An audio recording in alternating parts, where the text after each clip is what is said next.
Mark, I'm still not seeing Mr. Brandt or Tessie. Oh no, I see Tessie. I'm sorry. Tessie's here, Danielle's there. Jamie, can you call Ed?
Mute. The host will ask you to start your video. Okay. All right, there we Okay, go. Ed, we can hear you. All right. Thank you. Okay. All right, we all set, Craig? Yes. Okay, I'd like to welcome everybody to Lower Gwinnett Township Board of Supervisors regular meeting, August the 25th. Please stand for the Pledge of Allegiance. I pledge of allegiance to the flag of the United States of America, States of America. to the republic for which it stands, one nation, Under God, indivisible, indivisible, liberty, and justice for all. for all. Please note that tonight's Board of Supervisors meeting is being recorded. Carol, could you make a note in the minutes that we were in executive session prior to the meeting on a personnel issue? Thank you.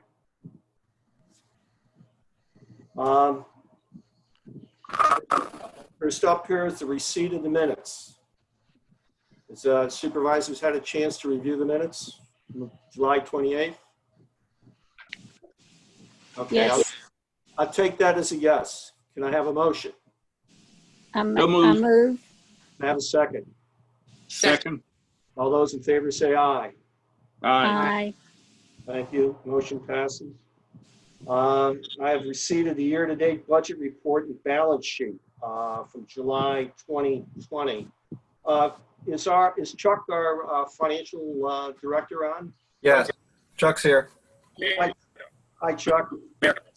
I was looking over your report. It was all good news, very good news. Could you go over just real briefly why we have a increase in revenues of over $500,000, please?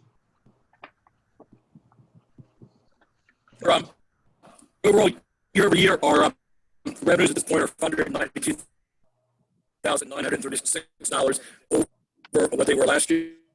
That's mainly in EIT, LSD, real estate transfer taxes, business privilege taxes, and mercantile taxes. They are underwater versus last year on budget on the real estate tax collections, but I'm hoping that's mainly timing and that comes in later in the year. These increases in tax overset the lower land development driven revenue, such as permits. And we're also underwater because of the markets in terms of interest income. Overall expenses decreased year over year by 171. Yeah, Chuck, you're breaking up. We can't hear you. So No question. yeah, so we're going to have to put that on pause and get you a better string and can so we can hear you the next time.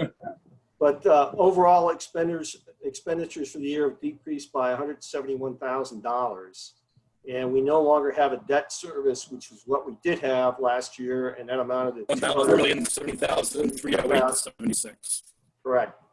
So the position of Lower Gwinnett financially is in very good shape. Can I have a motion to accept the receipts of the year-to-date budget report? So moved. I have a second. Second. All those in favor say aye. Aye. Aye. Aye. Next is a receipt of the invoice history from July 2020. Can I have a motion to accept the receipt of the invoice history? So moved. I have a second. Second. All those in favor say aye. Aye. Aye. Okay.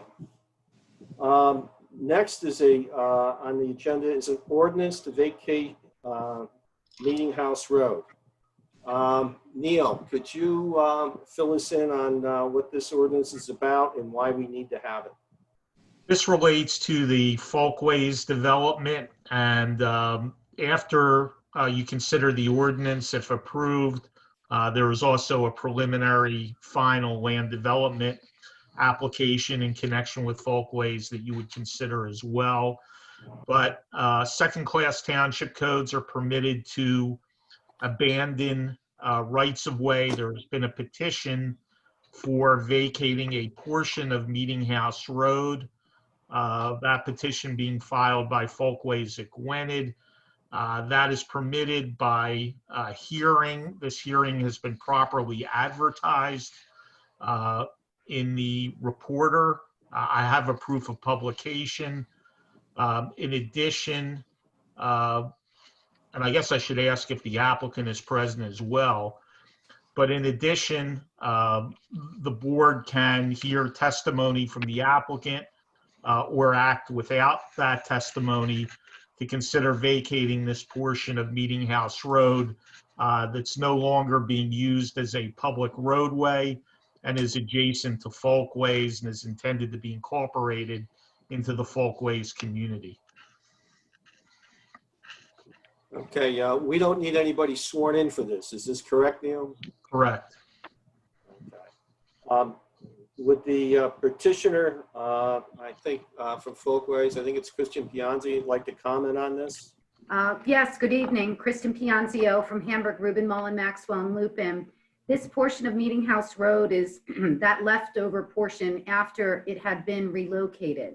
Folkways owns the property on either side of this old, what we call Old Meeting House Road, which is no longer used as a public street, as Neil indicated. We did work out with the utility companies, access easements for them. PICO asked us to add a provision to the ordinance, which you see in it. We worked out access easements with the other utilities, and we'll continue to provide access to the fire company who utilizes this portion of Old Meeting House Road in order to get to their substation, which is on our property. We executed a lease with them, guaranteeing their rights for 20 years with 5-year renewals. So we think everything is in place such that this ordinance is ripe for your consideration this evening. Thank you for that. Kristen, I have some comments or questions. Sure. When Folkways, Craig was our assistant at the time, Mr. Communal was our manager. Folkways took it upon themselves to do that relocation and also increase their capacity to put more residents there. What the township wanted at the time was an agreement from Folkways that a piece of property next to the new Meeting House Road, the way it exists today, would be available to the fire company and in particular an ambulance depot. I'm very strong in trying to get a facility up there for ambulance in particular. If you take a look at the map of availability of an ambulance getting there. Presently, we're talking from Amber Ambulance. Their permanent location is on Butler Pike. So you can imagine that end of the township needs better coverage as far as I'm concerned. My question to you, Kristen, is there a portion, a property that Folkways will be dedicating to the township for future use, if it so elects, for an ambulance and a fire building? Okay, Ed, so all of that history predates me and my being on the team at Folkways, and I think the entire team has changed, meaning the CEO and staff, but I do recall those conversations years ago and that they sort of fell apart. Those conversations have come up again, and we've had conversations with the fire company to relocate them, as you suggest, to possibly that piece on the other side of Meeting House. Those conversations take a lot of group input. As you know, Folkways being a Quaker organization, there's a board of directors of 20-some people. We have many residents and interested parties who would all have to be part of that conversation. But the idea is a positive one. We wanted to lock in their ability to stay where they were because we discovered that no lease ever existed for them. So we wanted to make them feel comfortable that they had something in writing to stay at the substation. And then we can continue to have those conversations about relocating them on the other side of Meeting House. We know we're going to be back with other applications. As you know, it's a big property. So we are very interested in moving that idea forward. And Mr. Brand and Kristen, the EMS subcommittee, I'm trying to put together a meeting with the EMS subcommittee along with Folkways and North Bend Fire Company,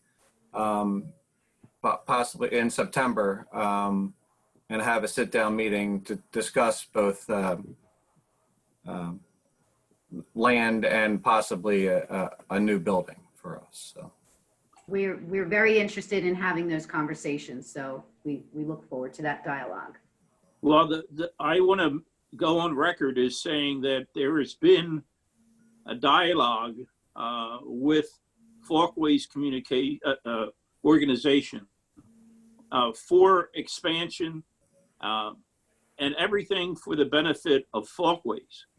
But this has been on the back burner for at least 15 years. When you talk about designating a spot for the township to have for either a fire company and or an ambulance.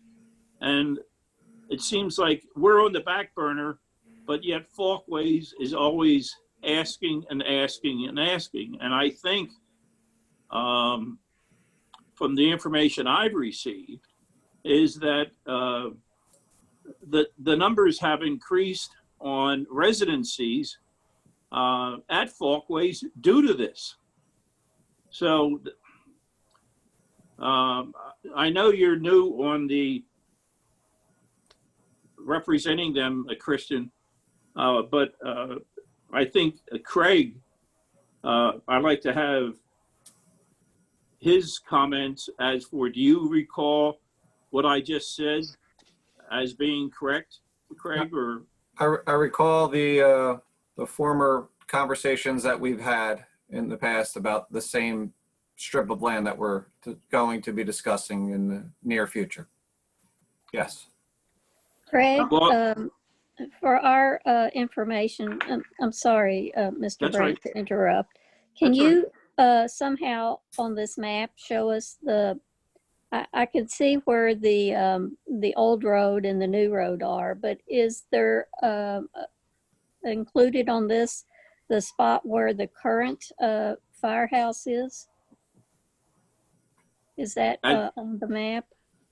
As for the current firehouse, it's been one building and it's been moved around. I can't tell you where that is, but I can tell you this.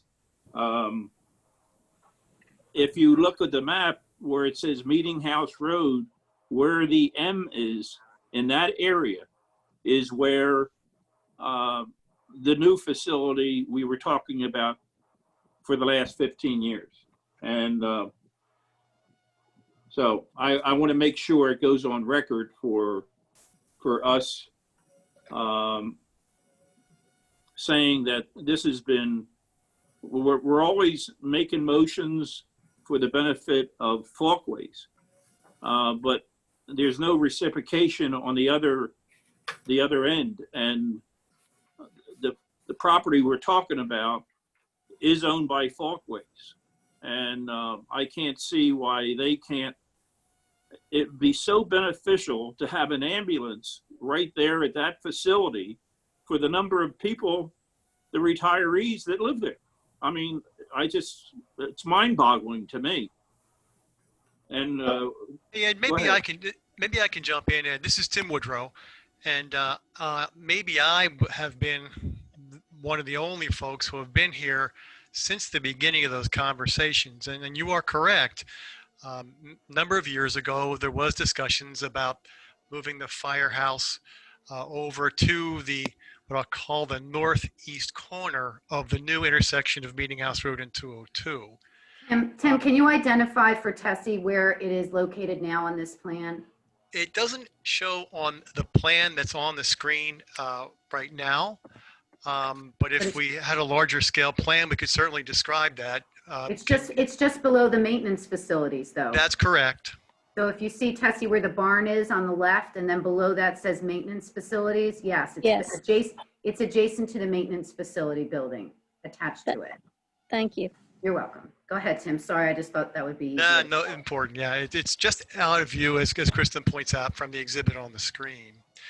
But a ways back, this intersection of Meeting House Road and 202, that was really designed by PennDOT, and the intersection and the relocation is what created the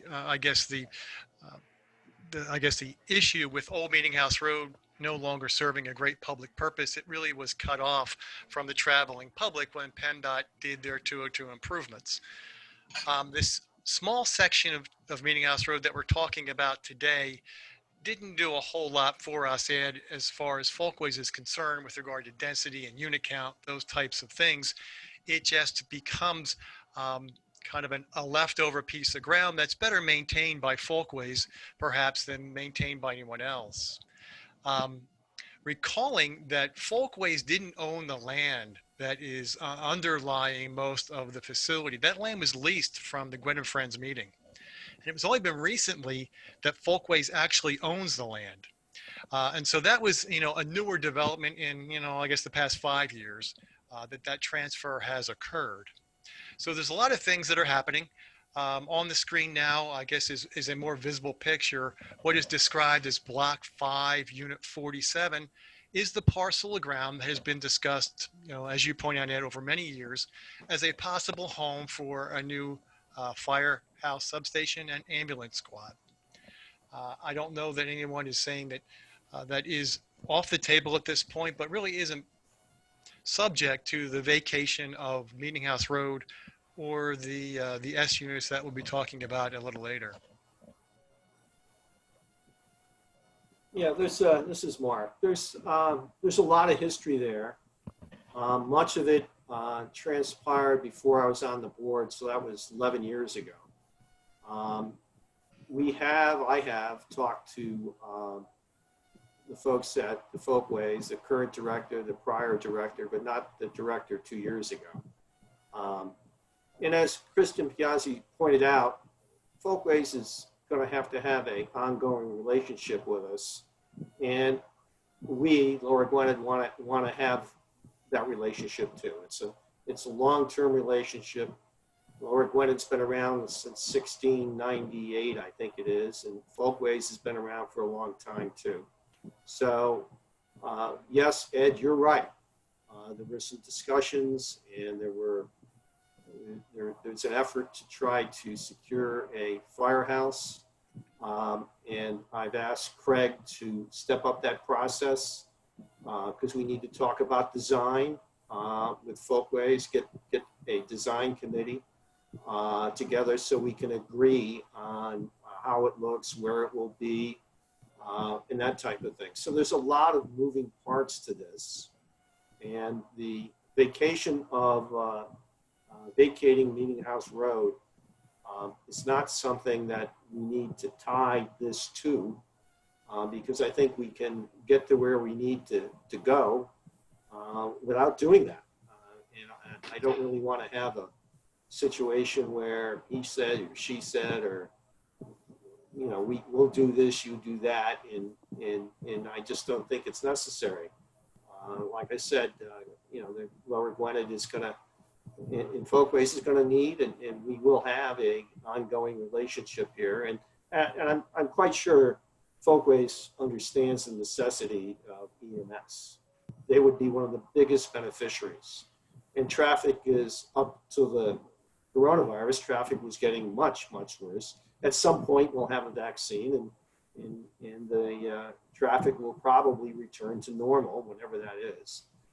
So there's still an ongoing need. So I understand your concern. I understand your issues. And I agree with much of what you said in terms of the need. And it's just how we go about it in the short term, getting to where we both need to be. But if there's a hammer out there that we're holding on to, why give up that hammer when this issue has been dragging on for years and years? And Craig's aware of it. He was our assistant manager for years. It always seems that we're always being asked by Folkways to do this and do that. And we've asked them years ago about this. Nothing's happened. Well, And it's where do we draw the line, Mark? Where do you say it's time to come across for the township? I much prefer the velvet glove than the iron hammer, right? I know. Right. So I think we can get to where we need to be because of all the future developments in that area. And all the players have changed. And Tim made a very important point. So the last time we had any serious discussions about this, which was many years ago, Folkways didn't actually own the property. My understanding, and Tim just confirmed, that Folkways does now own the property. So there's no more interim ownership, which could make any agreement difficult. I think it's a much simpler environment. We're in that way, and we have all new players. And I think we can get to an agreement in terms of giving something away. As Christian pointed out, they're going to need an ongoing relationship with us. They want that, and we want that too. So I think we can get to where we need to be without bringing out the heavy artillery, the big hammer. Does any other supervisors have any comments? Does any member of the public have a comment about this ordinance? Anyone can raise their hand on the bottom of the screen, put something in the chat box, or email contact us at lowergwinnett.org. And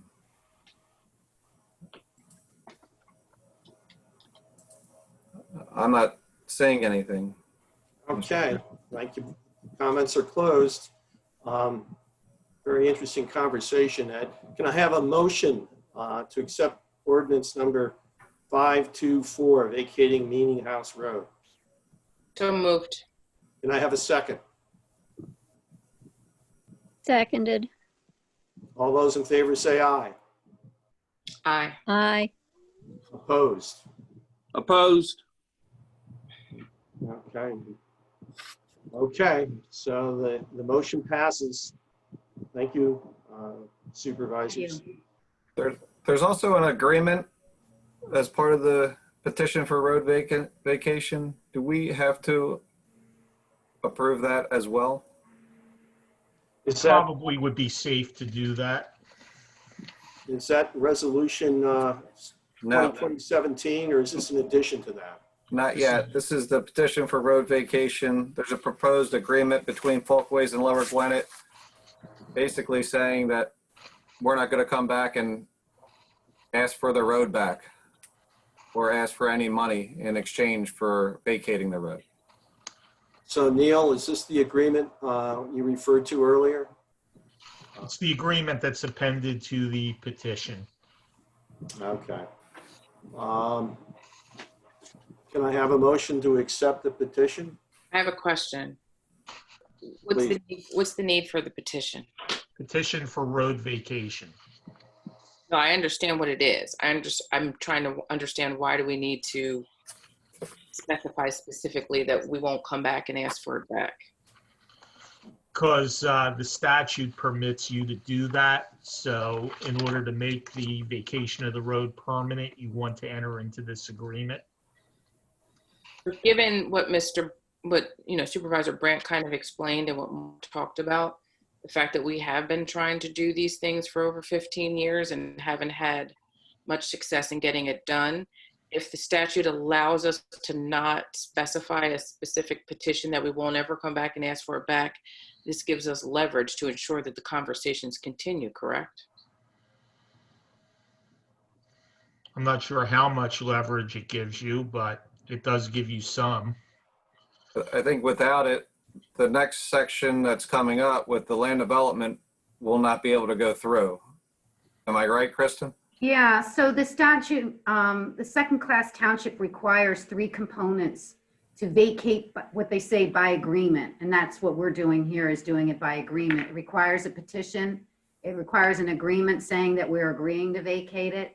And then it requires an ordinance, and it has advertising requirements. So those 3 are bundled together in the second-class township code. I would be very concerned that not having the agreement or any component of the 3 wouldn't properly process this under the law. I've done a number of these vacations, and it's just sort of perfunctory to have the agreement goes hand in hand with the petition. It's just the way that the law recognizes that we're doing it by agreement and not one party forcing the other. We do have this strip of land identified in our land calculations. So we would have to redo all of our plans and all of our calculations if this strip wasn't included. It's not necessary because we have enough land with the Peters tract to support the 7 units, but this is the cleanest, simplest way to process the current application without having to redo the entire plan set. Well, I think my fellow supervisors, as Danielle had questioned, we should not give up this clearance until we get better movement. It seems like there's movement for development and movement for additions, but let's get movement for safety for the residents there, at least for an ambulance and a fire station, which you've had for years. So I think I made my point, and I appreciate Danielle questioning that.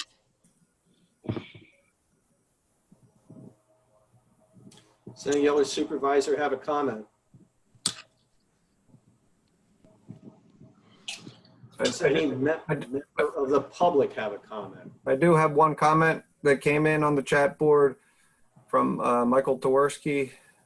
Why can't Folkways just know the next time they come before the township asking for something they need to address the EMS issue? They're before the planning commission at least once a year, it seems. Yeah, I would like to reiterate what Mark said. We're not going anywhere, and we need a relationship with the township in order for Folkways to thrive. There's always going to be waivers. There's always going to be something that we need in order to process future plan applications. So if you would work with us here on this application, knowing that we will be back, and we are committed. We do have a whole new team. The conversations have already started about about this EMS and new fire location. And I ask that you just put some trust in us and let us have those future conversations. We're going to need you and in future applications. We recognize. Kristen, I appreciate your comments. But being around for over 30 years, I've heard it before. And yes, there is changes that occur in Folkways management. But the parent company across the street, that board is the one that has it moved. We have moved as a township to work with Folkways for increased capacities, acquisitions along Sunnytown Pike and so forth. It goes on and on. But this is just put in the back burner all the time. And maybe I've got to correct the record a little bit. Back when Doug Twiddell and Larry were working on this firehouse, Joe Zadlow designed a firehouse. I've got a set of plans that shows the firehouse and the ambulance company on the subject piece of ground. And that was all ready to move ahead. But at the time, the township didn't have the money. They couldn't afford to build the firehouse. And so it was set aside. And so there is, I guess there's some blame to go around, but certainly part of the issue was funding for that facility. Again, it's probably been 15 years ago now. I disagree with that. It was never a matter of funding. I can tell you that. I disagree with that. That was my understanding. That's what I understood from talking to Larry. Well, I think if you got a quotation from Larry, and if Craig recollects, it was never about money. I would agree with you, Mr. Brandt. It was never a monetary thing. Thank you, Craig.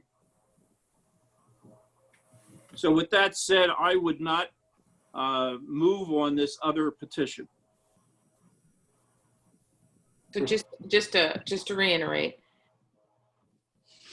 if we process this today and we approve all aspects of it, Folkways is within the clear understanding that the next time they come before Lower Gwinnett, that they are going to have addressed the EMS situation and our desire to have the ambulance housed over by Meeting House Road. That's correct? Is that my understanding that correct? I can tell you, we hear you loud and clear, that these conversations need to happen and we need to resolve this. We're committed to doing that, to sitting down and figuring out the details. Like Mark said, there's a lot of moving parts, access, design, capability, and then we have a whole host of people that we have to get approval from. That kind of stuff takes time, but yes, we hear you. Ed has been very clear. You have been very clear. Mark has been clear that this is important to the township thus far. That's the word we've heard, and from Craig as well. So that commitment to continue is here. But we can't get a commitment that the next time you come before us, you're going to be addressing this issue. We'll address it, absolutely. I can't commit today that I can give you the land because we have to go. No, we're not asking that. I'm just no, but yes, we will have this conversation next time we have a land development application for sure. Okay. But in the meantime, we still have access to the firehouse as it is. Correct. That is locked in for the fire company. They have a 30-year option. I think we'll get this resolved before 30 years come up, or we haven't done our job. But yes, they do have a guaranteed access. We resolved that for them. Christian, I am very encouraged by your words. I'm still weighing what Mr. Brandt has said, though, since he has a history of these interactions. But I'm encouraged that Folkways is going to go forward and work with us to design property and access for a new station. And I believe that will be true based on your words tonight. Yes, Folkways needs Lower Gwinnett now more than ever. We have a lot of work to do for the future, and we have to revitalize. It's 50 years old. We have a lot of moving parts relative to our utilities and things that need to be upgraded. So there's a lot that's going to have to go on with a mutual relationship. So I think we have the team together now that those conversations will be positive. I think in the past, they weren't so great. Tessie, I understand your comments. And because Christian Ponzio has been in front of Lower Gwinnett representing a number of people, the firm that she represents, Hamburg Rubin, is well established. And so it's not the attorney, it's not their firm. I was in your position, Tessie, 20, 30 years ago, and I made the same comments you had, and I'm still sitting here. So don't give up the last hammer. If they're so committed to movement, let's see movement from this end, especially when you think about an ambulance, not just the fire, but an ambulance. I said enough. So I guess my question is, just to piggyback off of what Supervisor Brandt was kind of relaying, if we don't approve this evening, is that going to ensure that we address the ambulance and the EMS building immediately? Can you ask that again, Danielle? I didn't follow you. If we do not approve this evening, if we do not approve the vacating the roadway tonight, will that ensure that we address the EMS building across the way immediately? I do have a commitment from Folkways and from North Penn Volunteer Fire Company to meet with us to discuss this very issue in September. If that is of anything, I mean, I don't have a commitment that they're going to build a firehouse or anything, but they have committed to discussions. So I guess the question that Mr. Brandt and I, and maybe even Tessie, are pondering is, why wasn't that done prior to this coming before us? Amen. I think I want to answer the question I think you asked, and there have been conversations thus far. We started them. To answer your question, if this petition isn't approved, it doesn't necessarily hold up Folkways with the hammer that Ed's looking for. We just need to redo all the plans, which will be a headache, but it's not impossible. So it doesn't hold us up, and I think that was what your question was. So you can still move forward with what you're planning as far as the S units and land development, and not necessarily address the EMS situation, even if we don't vacate this road. That's what I'm asking you. The answer is yes. You would have to submit a complying plan, in other words. Say that Separate issue, but I'm saying if this petition isn't done, we could still move forward with the S application. We don't need this strip of land is what I'm saying for the S units. It's just been part of the calculations because this is what we all talked about. We talked about getting through the rezoning and the text amendment, and we purchased parcels and they want us to put them all together so there's not piecemeal anymore. And this strip has just been no man's land and a liability for the township ever since it's been unused. So it's really a cleanup item as opposed to something we desperately need. And it allows us to put those two parcels together so we don't have all the messy parcel numbers that we've been dealing with over the years with the tax implications. So it is a cleanup issue. I don't know if I can say it in any other way other than any future application is going to require the cooperation of this Board of Supervisors. And you will have our cooperation in return because we need to work together. And we're going to have future conversations about the fire station and the EMS. So I'm asking, you've already voted on the ordinance, to not vote on the agreement. I ask that you do that so that we can move forward with this part and then have the conversations that you're looking for. And we didn't go in front of the Folkways and ask them for this before very recently because we did not want to put the two together. We didn't want to hold them up by waving the carrot of we need the land, you need this land. That's what I was going to say. We don't want to connect these two because they're really, emotionally they may be connected because of the history. And I think everybody wants to do the right thing. Everybody needs EMS. And our EMS pretty much are all volunteers. The fire company is all a volunteer organization. I agree with the one comment that Christian made. They could do it without it. but I'm not looking at the current development that Christian's talking about. They've got a lot of they're going to be in front of us many more times. So this isn't a lost opportunity. It's not a quid pro quo. And that's why I'm saying we should proceed with this. And I'm taking Kristen's word and several others, and I'm going to be involved in these negotiations because we need to get this done. And we have a different environment now, Ed, quite a bit different than the one you were in. And I really appreciate the one you were in, because I remember the conversations you and I had when we were on EMS together for over 5 years. So I got a lot of the history, and there was a lot of angst in that. But I think we need to ratify this, vote on this, and move forward. I'm asking my fellow supervisors to consider the past histories of asking and asking and asking. And I hear the same thing all the time. Let's trust Folkways. They're going to be back in front of us again. Well, history has proved that they haven't worked as hard as they should to seal the deal from a safety standpoint. And again, not only fire company, but an ambulance.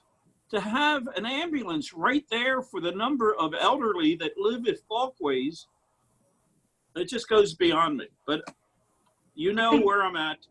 I think it makes sense for Folkways as well. I agree with you. To have an ambulance there will serve us well. And Folkways has a great relationship with the North Penn Fire Company. They let them use their buildings for training. You know, we'll plow this for them so they have ease of access in and out, and the township doesn't have to worry about taking care of Old Meeting House and to provide them access. So, well, there was a meeting. I understand Craig has stated about a meeting, lined up for September. Well, why can't we wait until that meeting occurs to see what movement we have from the new administration? Because we did get it from the old administration. And I hear you, Kristen, about the new administration. But why can't we wait? They're waiting for us. They're in front of us. And I'm asking my fellow supervisors to wait.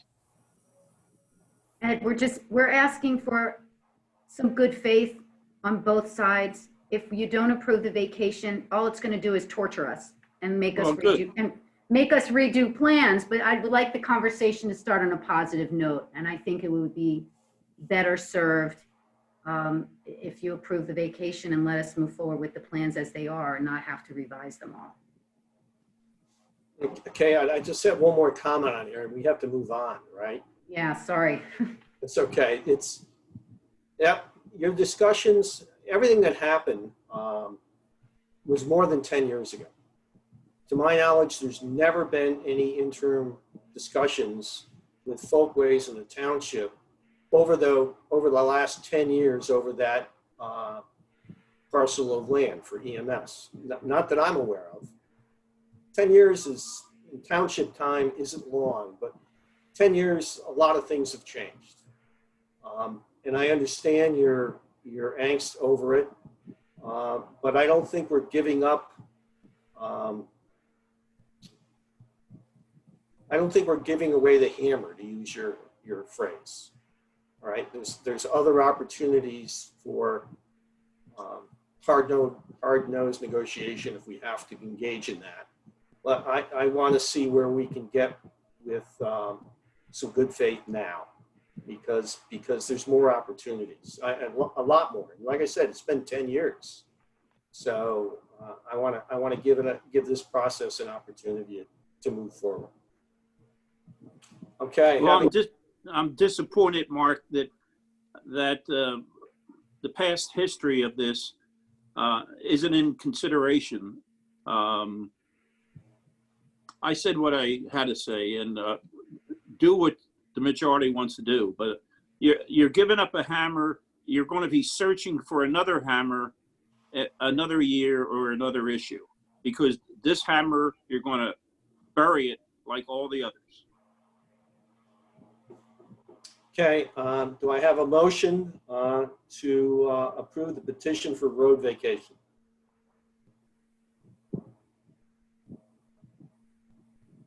I make a motion to approve it. I Do I think have it's a actually, second? I think It's it's the actually. entry into the agreement that you're Yeah. approving. I'm sorry, say again, Neil, I didn't hear It you. would be a motion to enter into the agreement for the vacation of a portion of Meeting House Road. That's the name of the document.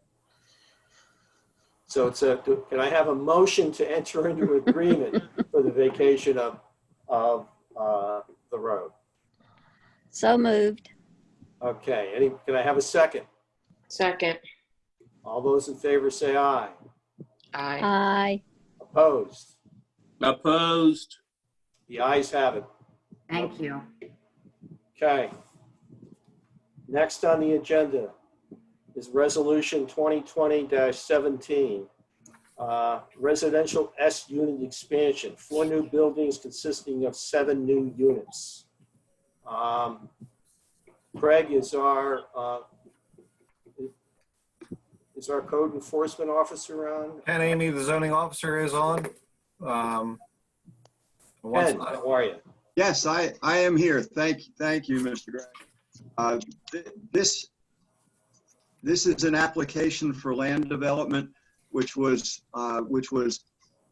made pursuant to an amendment passed by the Board of Supervisors last spring to allow some infill construction along the road frontages of Meeting House Road and Sumneytown Pike. The feeling at the time on the part of the board was that infill construction of village-type units along those road frontages would be consistent with the character of folkways and would be consistent with the idea of trying to put the larger buildings and the taller buildings in the central part of the campus and leave the smaller buildings and the more residential buildings along the frontages. So this is the first application that was submitted pursuant to that amendment. It's an application to add 4 buildings with a total of 7 units along the Meeting House Road frontage on the northwestern side of the Folkways campus. I don't know if Bill might have the plan that shows.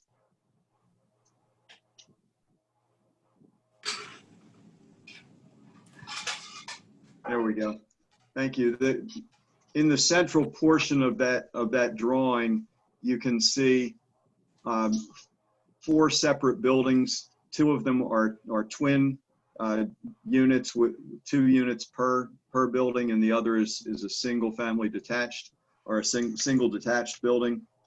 So there would be a total of 7 units in those locations. The land development application was reviewed by the County Planning Commission with a recommendation for approval. It was reviewed by the Lower Gwinnett Township Planning Commission, also with a recommendation for approval. There are review letters from Gilmore and Associates, McMahon Associates, and there was a review by the Building and Zoning Subcommittee.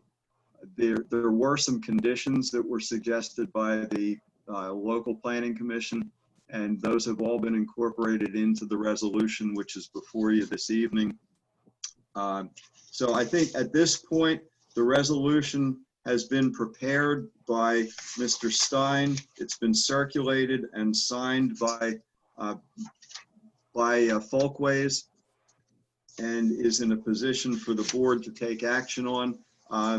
As all of you know, at this point, there are representatives from Folkways here. Ms. Bianzio is here along with Tim Woodrow and representatives from Folkways itself who may have something to say to fill in the sketchy details that I provided. And then I'm sure they'd be happy to answer any questions from the board. Kristen?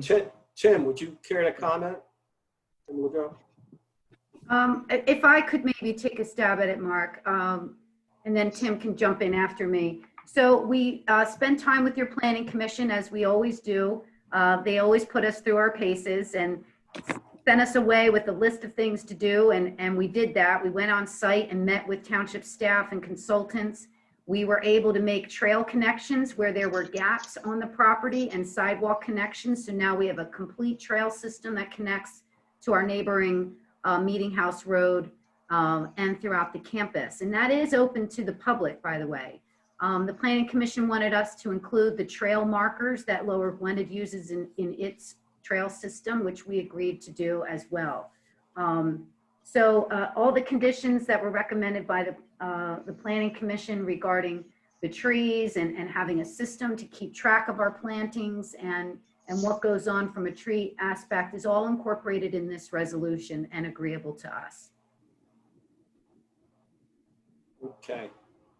Tim. Thank you, Kristen. And just to follow up on some of the things that Kristen was talking about, definitely the trail connections were very important to the Planning Commission as well as the Folkways. Landscaping, we spent a great deal of time on landscaping street trees, as well as plantings that would fill in gaps on the perimeter of the property, not only on Meeting House, but also on Route 202 and Summit-Town Pike. And we have agreed to meet with township staff during construction and identify those areas where tree replacements should occur.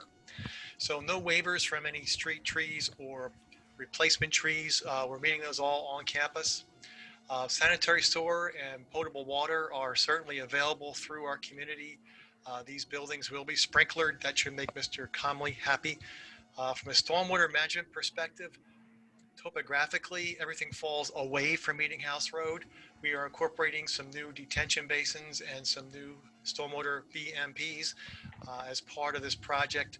The project actually has been approved by the DEP for their construction permits. And certainly any outstanding issues from either McMahon or Gilmore or township staff, we will be revising the plan and complying with those comments before we seek to start construction. Okay, Tim, what about the trees? We had a number of discussions over an extended period of time. Yes. Around the trees. And maybe I will defer to Mr. Collier. Rick is on the line as well tonight. Rick is our landscape architect and has spent a great deal of time, not only with township staff, but with Folkways Tree and Trails Committee. So maybe, Rick, I'll turn it over to you if that's appropriate. Thank you, Tim. Hopefully everyone can hear me. Good evening, everyone. I'll be brief because there's a lot of material that went into making this work. The first thing we did was Folkways hired an arborist. So we went out and did a complete inventory of this section of the campus. So that it was up to date.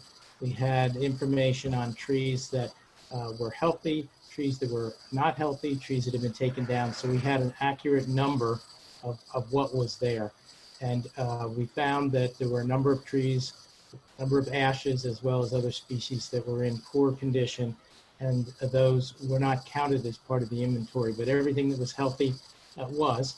And from that, we calculated what the tree replacements would be.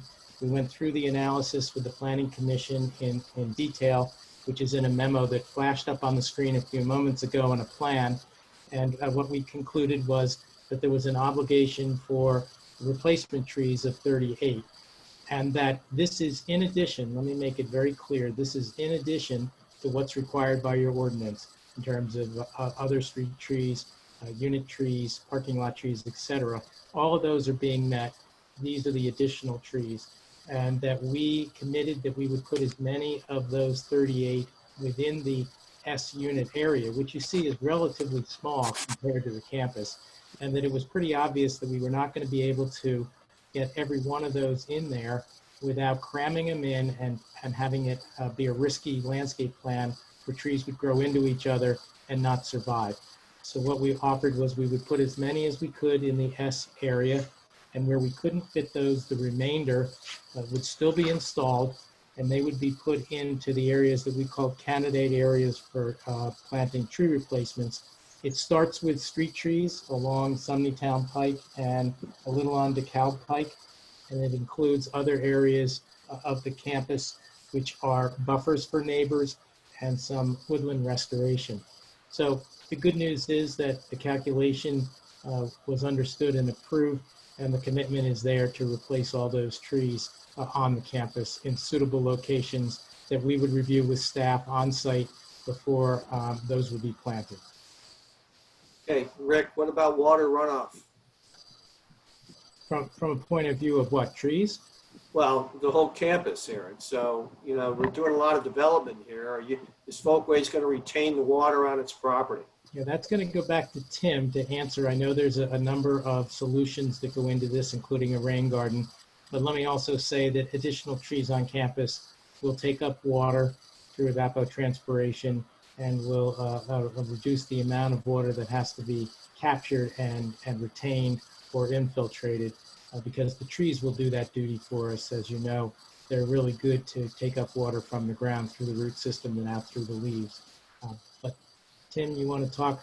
Yeah, to that Mark, I'd be question happy about to. stormwater? Certainly, no land development conversation in the mud area would be complete without stormwater management discussions. Certainly, the township's MS4 requirements, the Wissahickon Creek TMDL, all weigh very heavy on all of us. But yes, this plan does incorporate some new detention basins. Those detention basins will treat and manage runoff from our new impervious surfaces. In conjunction with the NPDES permit, those areas of existing impervious cover that are in the watershed being captured by the S-unit storm sewers, 20% of that has got to be given back or calculated in as if it were a meadow condition. So through DEP's process, they are making up for some of the sins of the past.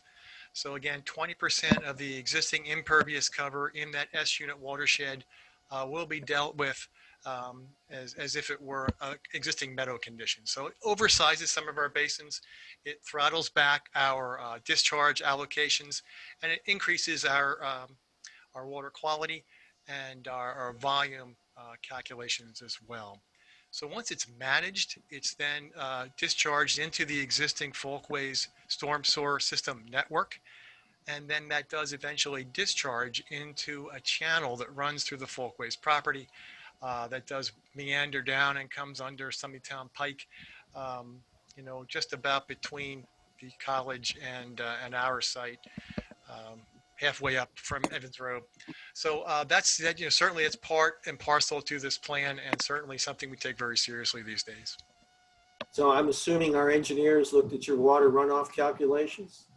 He beat me up a little bit, but yes, they did. All right. And Jim Hirsch, you're on this call? I am, Mark, and Yeah. we've reviewed the plan. We have some comments for Tim to address. They're all in our letter, which is attached as a condition of approval on this resolution. So you're satisfied that they're dealing with their water runoff? I am. Okay. All right. Does any other supervisor have any comments?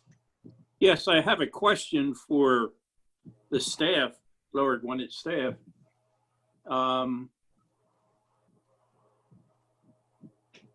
The addition of the 4 buildings consisting of 7 new units. I understand that this addition to the campus, overall campus, could not occur unless the township vacated the old Meeting House Road. Is that correct? Because of capacity and Ed, let me jump in, Ed. That is not correct. okay. The plans would support and the property would support the additional units whether Meeting House Road was vacated or not. The only difference is that the plans would have to be revised because currently they contemplate the vacation. If the vacation didn't happen, they would have to be revised, but there would be no reason that the plans could not be approved with those additional units. All right, thank you. You're welcome. Does any member of the public have any comments or questions? I Danielle. have a question. I'm sorry. I just really quick, I was just talking about the trees, the replacement trees. I read through the Planning Commission's report and their recommendations. I know that they said that there's going to be a tracking system developed to figure out where the 38 trees that they are going to plant are going to go. How are we ensuring that these aren't invasive species, and what are the species of trees that are being planted? Is the system going to include the types of trees that are planted and to ensure that there's no invasive species included? Yeah, Danielle, the plan will be revised. Tim will show the locations of the 38 trees, and those trees will have corresponding species, and my office will review that to make sure that no invasives are proposed. And then we'll check after they complete the planning to make sure that no invasives were in fact planted. And as long as I'm a member of the team, there will be no invasives planted. I will tell you that the guidelines that are in the ordinance, and I'm going to read from them, make sure I get it right, that all plantings should occur from the lower Delaware Valley Piedmont coastal plain area as indicated by PABCNR is the guide that we're following. And of the trees that are required by ordinance, not counting the replacement trees, there are 51 of them. And those include red maple, tulip poplar, black gum, white oak, red oak, Norway spruce, and leatherleaf viburnum. All are native, and they are all on the approved list that I just cited. So I promise you that as long as I'm involved and this team's involved, it will be native species. Thank you.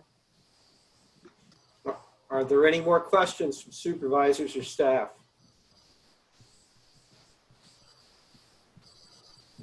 Okay, are there any questions from the public? I'm not saying anything, Mr. Chairman. Okay. Do I have a motion to accept resolution number 2020? Folkways Residential S Unit Expansion.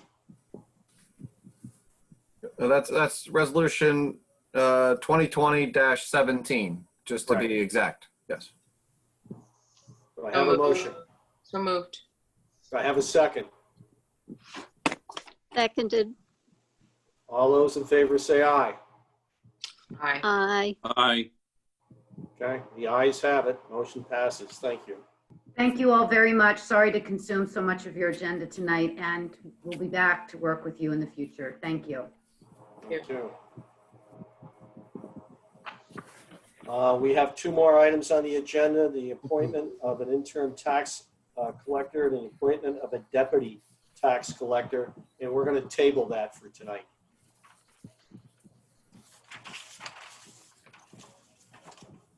Next item on the agenda is authorization for approval of the maintenance, the ultra-thin bonded wearing course. We have a new road director. Fred, is Fred here? Fred is here. I think maybe I should take it, but okay, all right. He can tell me I'm wrong with everything I say if he would like to. In the we've done the first milling and overlay district. You see the memo was sent out last week. The first portion of the project came out to $373,000. Total budget for the year was $624,594. We had a phase 2 of the road program, which would be an ultra bond wearing course that we received proposals from. It's from a state contract that we can piggyback off of Whitpain Township on. There was 8 roads on the proposal for the budget. Llewellyn, Annismead, Landfair, Baker, Radcliffe, Folk, Marion, and Norma, and there was 2 alternates, Arbor and Foxfield, for a total of 10 roads. The total budget number and the total proposal is off on my memo. We confirmed with Asphalt Maintenance Solutions today, and that number is $234,985.17. So it's a difference of about $1,000 higher than my memo. They went out, looked at the square footage or the square yardage, and confirmed the price. And that would be for all 10 roads. This would basically save these roads for another 8 to 10 years before having to do a full mill and overlay on those roads. So we're looking at the total projected number of $607,994.62, which would be $16,599.38 under budget. The idea of doing all of the alternates as well is that we already did some of the base work on those two roads, Foxfield and Arbor, and to have them open all year, it just doesn't make sense. We should try to seal them up by the end of the year. Also, this state contract with Asphalt Maintenance Solutions expires the end of this year. So looking for a motion to do the 10 roads previously announced for the ultra thin bond wearing. It's a maintenance program for $234,985.17. Okay, Craig. We had two alternate roads, Foxfield and Arbor, that we decided not to do. And then we decided to do them, right? To get them paved. Could you briefly discuss why? Yeah, I just said that we did some of the base repair work already on those roads. And my thought, and Fred can, or Jim Hirsch can also combat that, but my thought is that with doing the base repairs and opening, there's more opening for that section for the inlets that were done, and we should seal them up before the winter, before the snow and ice and everything else can go in and cause more damage to those roads. This would better protect them. Okay. Does any of the supervisors have any questions? No. No. Does No. staff have any questions? Okay. Does any member of the public have a question? I'm looking now. I do not see any hand raised or nothing in the chat room. Okay. Can I have a motion to authorize the approval of the road maintenance program project? We're Open almost bonding done. wearing course. So moved. Second. All those in favor say aye. Aye. Aye. Okay. Motion passes. Thank you. Next on the agenda is a contribution to the fire companies, North Wales Volunteer Fire Company and the Wissahickon Fire Company. Craig, could you? Yes, in the budget, the board selects to have a contribution to the fire companies in addition to the fire tax. This year, it looks like the total contribution in the budget will come to $118,450. That's with some of the deductions for insurance and radio payments that we've made for the fire companies over the year. So I'm just asking for permission to send those checks out to the fire companies. 70-30, Wissahickon gets 70% of that. North Penn gets 30% of that. For a total of $118,450. Okay. Craig, Go question, ahead. how many years now have we been doing this for the contributions being made in August, additional funds? At least 5 years, wasn't it? More than five. More than five. Yes. Good to hear that. Yes. All right. We actually probably increased it probably 5 years ago. Maybe that's what you were thinking. Okay. Craig, Well- how is the number determined? Arbitrarily. You guys determine that at the budget time. How does the contribution, the 70-30? That's, No, the total amount. yes. I was wondering if there was a formula we used or if it's just based on history. That Yeah. was it was arbitrarily back in the beginning.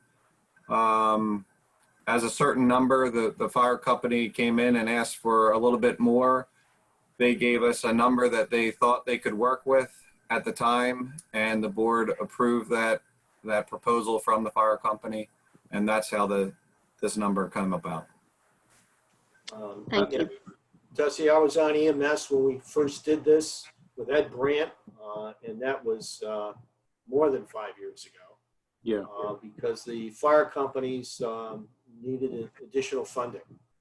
Running a fire company is very, very expensive. And the fire tax that was brought in just doesn't cover their expenses. And, you know, these aren't exclusive fire departments to Lower Gwinnett. We share these, like Ambler is served by Wissahickon and serves Lower Gwinnett as well. So it was something that needed to be done, so we did it.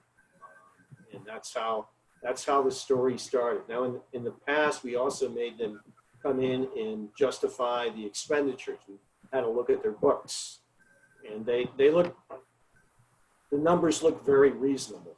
So maybe next year we can take in a budget process for next year, we can take a closer look at this to see what their needs are, revisit it, if you will, but that's basically how it started. And Craig, they're not complaining, are they? They could always use more. Yeah. They could That always, was my question. I was going to ask, are their needs going to be fulfilled or completely met with this contribution? This is the number they gave us, and they said that this could meet them for the time being. We meet with them every year, and we continue. They continue to ask for just a fire tax increase because this is just a contribution from the board, and the board could pull this away from them at any time.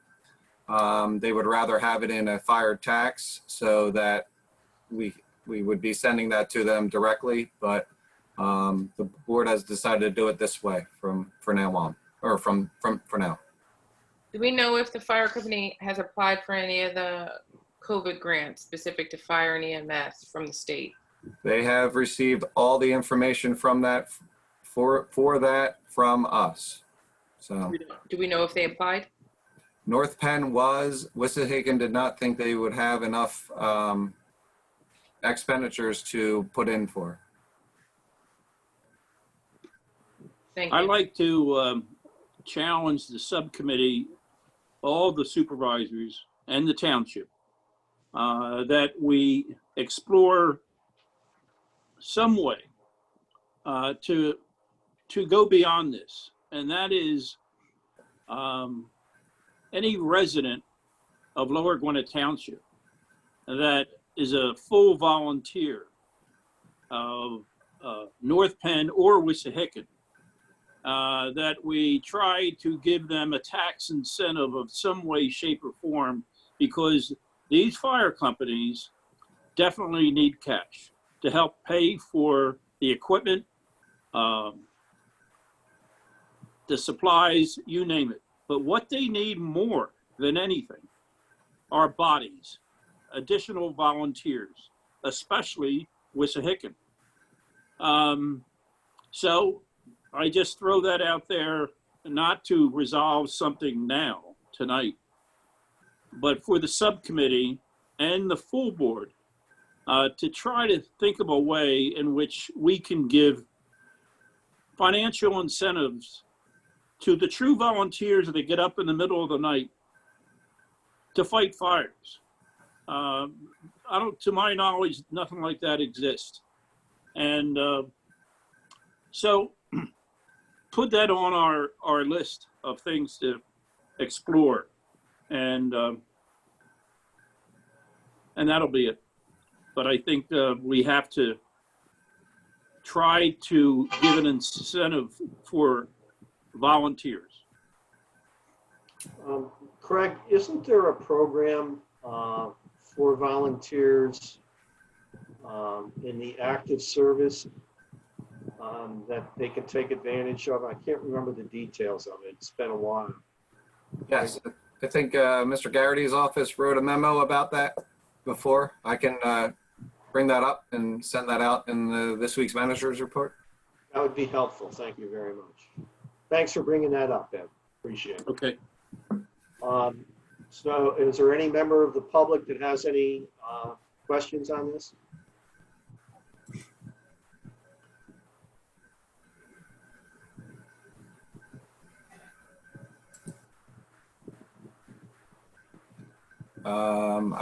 Seeing nothing on this issue.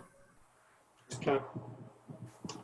Okay, can I have a motion for $118,450 contribution to both fire companies? So moved. I have a second. Second. All those in favor say aye. Aye. Aye. Motion passes. Thank you. Next on the agenda, authorization letter of financial support for the North Penn Volunteer Fire Company's recap grant application. Now, Craig, this is the third year for this, I believe. Yes, back in 17 and 18, we provided North Penn Volunteer Fire Company with a verbal commitment of up to $400,000 should they receive the RCAP grant for, for their phases of the projects. This would be phase 3 now. They did not receive 17 and 18s, but we have in the past, and they have actually put in their application for the RCAP grant this year, with the hopes that we would again provide them some support in this to help with their matching of the grant application. So this is a dollar for dollar match, 50% they get from the grant, and then we'll give them a matching component. I think they're putting in 1.3 million for the grant. We would essentially provide 400,000, and the grant would be 400,000, and then they would come up with the rest. Okay. All right. Are there any questions from the supervisors about the financial support for North Penn? I just want to be clear. So they applied in 17, 18. They were not given RCAP monies from the state. They're doing the third phase and applying again. Correct. And in the past, we had verbally committed that we would go up to $400,000. Are they going to proceed with the third phase regardless of receiving the grant monies? It didn't sound like they had the money to do that. They spent all their money on phase 1 and 2.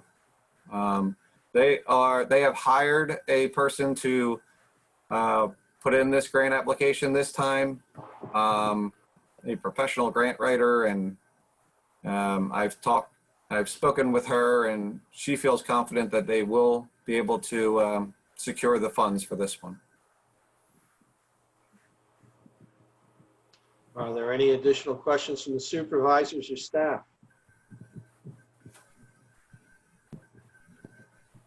I make a motion, we authorize the letter for his financial support as presented. Okay, can I have a second?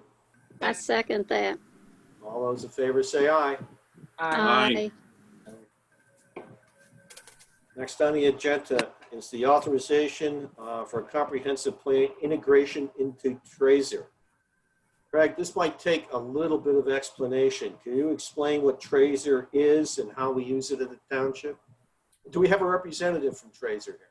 We do. We have Brian Burdell here. He's the Chief Operating Officer for at McMahon, and he could give a great explanation of what we do and what we're trying to do here. Sure. Hello, Thanks. Brian. Hey, Mark. How are you? Thanks, Craig. And so we've been in the township for, I guess, 3 or 4 years, and what we met with Mark and Craig and Jamie last year. Right now, the township is primarily using Tracer for stormwater assets, permitting, parcel data. It was interesting to hear some of the things you were talking about today and kind of showing the static AutoCAD maps that were there, that I really think you guys could benefit from using Tracer in some of these meetings to show this kind of data that we're talking about integrating with this comprehensive plan. Last year, we developed a proposal after working with Mark, like I said, Jamie and Craig, to basically take your comprehensive plan, which is a static PDF, which almost all townships have, and it's really sitting on a desk that no one really gets a chance to see or change or do those sorts of things. But our goal from our meetings last year was to basically take all of the data from a comprehensive plan, and that includes land development, any new work orders, maintenance, and things, even the road conditions things or the road paving you were talking about. All that stuff can actually be put into Tracer. Right now, we're using it probably for permits, but there's a wide array of things that other townships are doing. We've got 60 of them in Pennsylvania, 15 in Montgomery County, and there's a big conglomeration, but Mark Gray had a great idea to really put the comprehensive plan in there. And what that'll do, I think, is kind of enhance really the way the township uses Tracer to get all departments using it, Public Works, code enforcement, whomever else might be using it. You guys talked about what kind of trees are going to be there. Even Mark Woodrow and their stormwater and landscape plans can all be put into this system so that the supervisors can actually view this data real time live rather than reading a comprehensive plan. It's really a document that can change over time. So like I said, as of now, we've really been focused on permits and some GIS data and some assets. But I think our goal with this was to really expand it and go beyond what you're currently doing. And this is, I think, a great idea. And it's going to take definitely some work on our end and work with the township to get it done. But, we were excited about it last year. I think it got approved at one point, but we had a meeting a couple of weeks ago, and Craig wanted to bring it back in front of, everyone here to make sure everyone was still on board with it. Is that a good enough explanation, Craig? It is, and just to reiterate, we usually pass the budget, as everyone knows, usually in December, and but even though that we have approved it there, that is a document that we can go on and purchase everything. This township has always gone back to the board before purchasing any of the capital projects or capital equipment or anything, and gets an approval once again during the year. So that's why we're back here. And land development project tracking is a very large part of Tracer, which the township currently isn't doing, but us turning that into your comprehensive plan document as well, and just doing everything else that goes along with it, I think would really help. And honestly, just listening to the conversations tonight, it really could have been useful in just showing the information live that if it was getting inputted as things went on. Okay, sorry about that. Craig, could you explain what our township administration uses Tracer for currently? We do the building, all the permits in the township. All the permits are done through there, and we have the GIS connected to it, and that's pretty much it. Okay. Yeah, basically your current GIS data and all your building permits, but it can be expanded upon to include a lot of different mobile data collection, building inspections in the field. There are a lot of other uses that we can expand Tracer for Lower Gwinnett. So the comprehensive plan will then be integrated with the software. Is that a true statement? Correct. Will I be able to print out the comprehensive plan if I wanted to?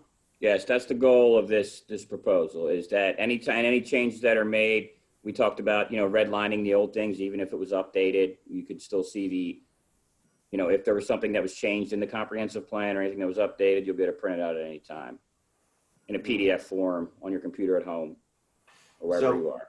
So we talked about, Brian, having, there's a component of this that can't be automated, right? So you can't know what the intent or policy or future direction of the board of supervisors is going to be. So in our original discussion, we talked about a way to integrate all that.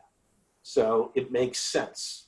So it's all of that manual input, or I should call it manual input, that unique input because we're unique, Lower Gwinnett's unique. Is that all going to be in there?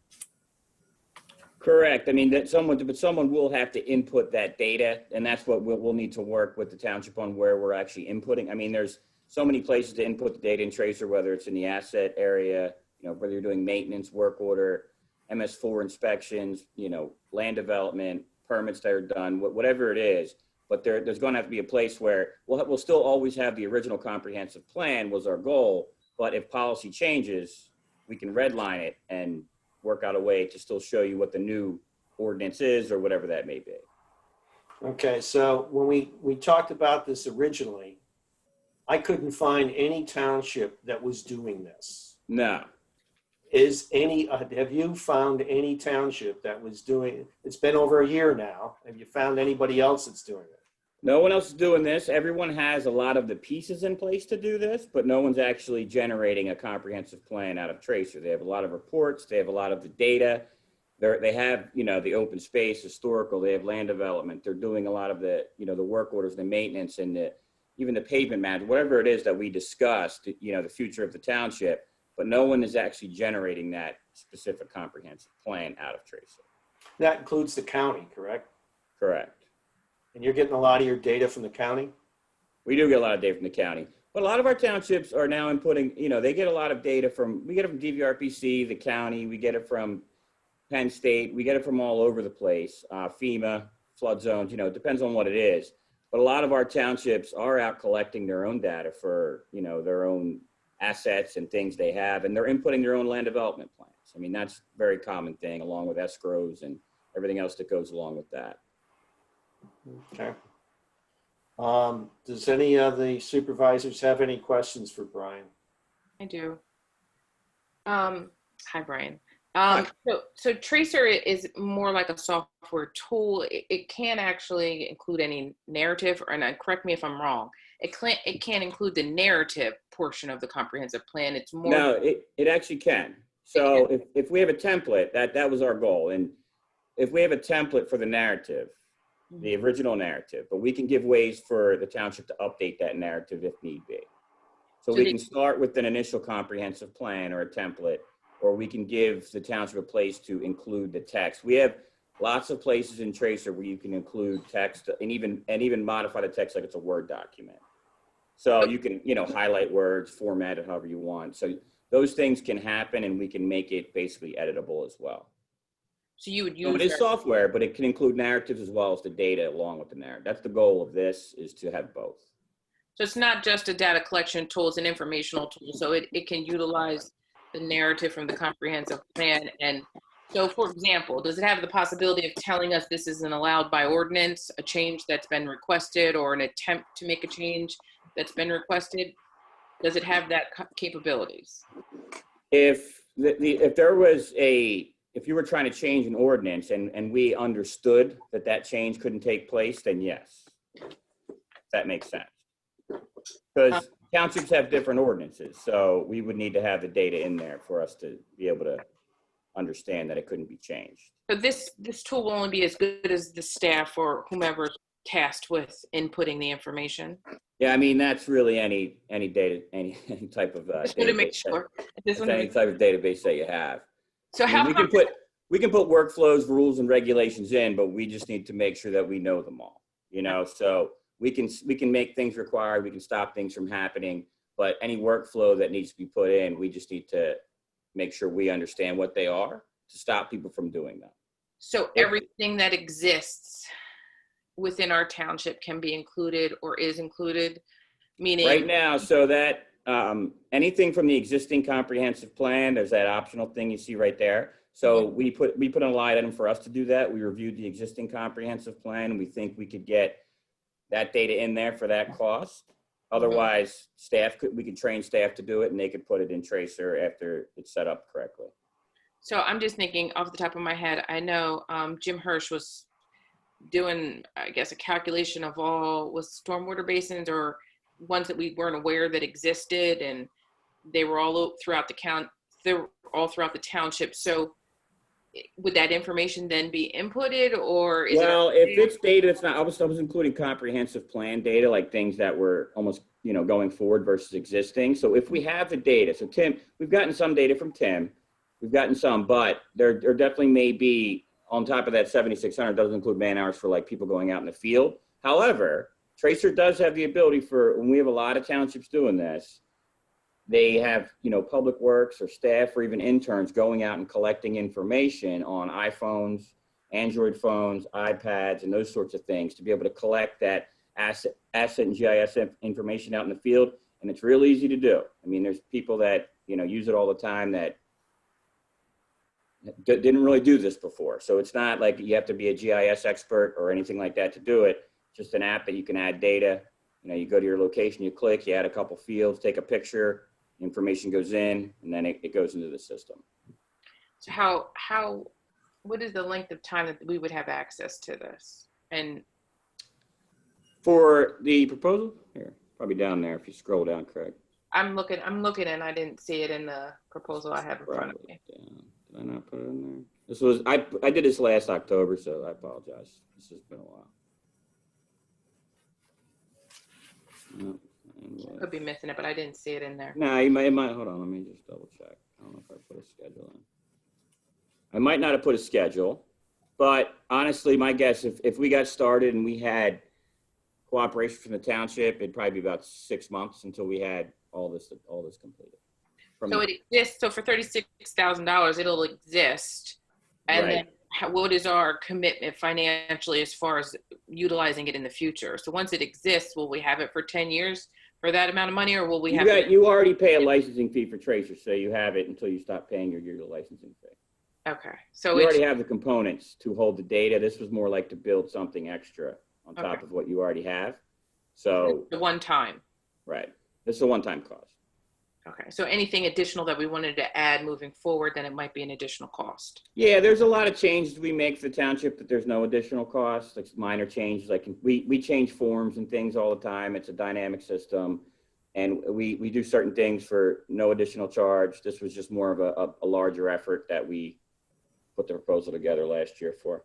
So my question is, if our comprehensive plan actually changes within the next year or two, will we have to then revisit a cost to add in those changes? It would probably just be a cost to change if like the narrative changes and we have to do something on our end to change that. But if the data changes, then that won't matter. You should be able to change your comprehensive plan if you change the entire thing from this point, because you don't have a new one in the last, I think. We haven't had a new one in a very long time. Right. So when you get a new one, there may be a cost, but it wouldn't be that big. It would just be modifying the report. I'm talking like a couple of days worth of work for us. Mm-hmm. So not a large cost.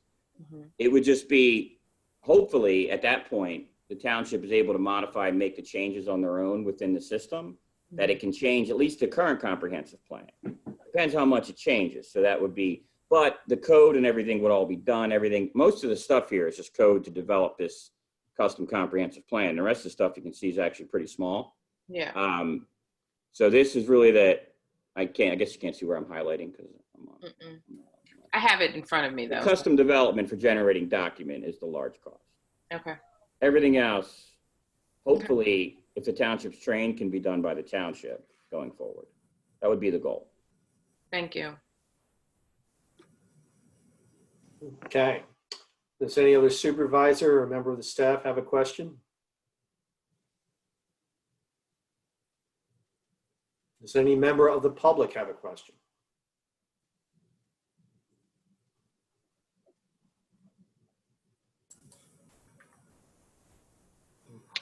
I do not see anything. Oh, I'd like to say that I think this is a great idea. And Mark, thanks for pushing this forward.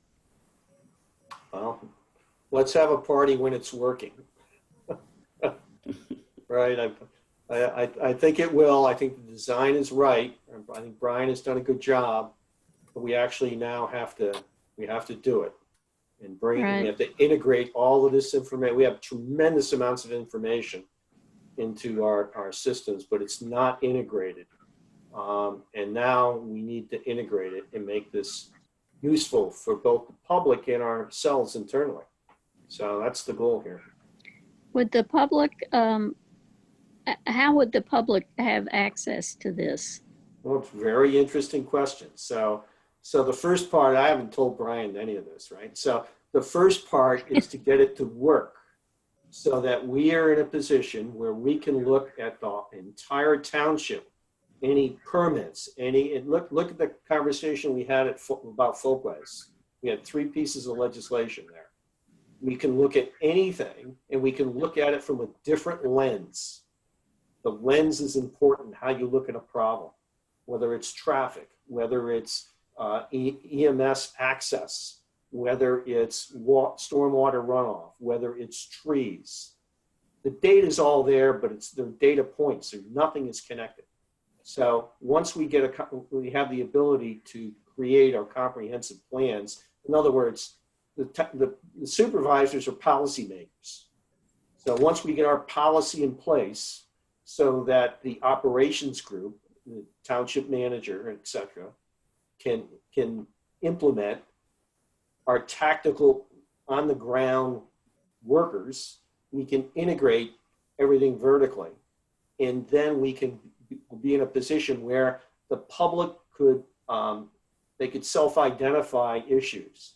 They could look at the comprehensive plan in a way that they couldn't, because the goal here, long-term goal with lots of help, is once we get it working internally, we could, there's no reason why we can't have this, or at least portions of it, be out-facing.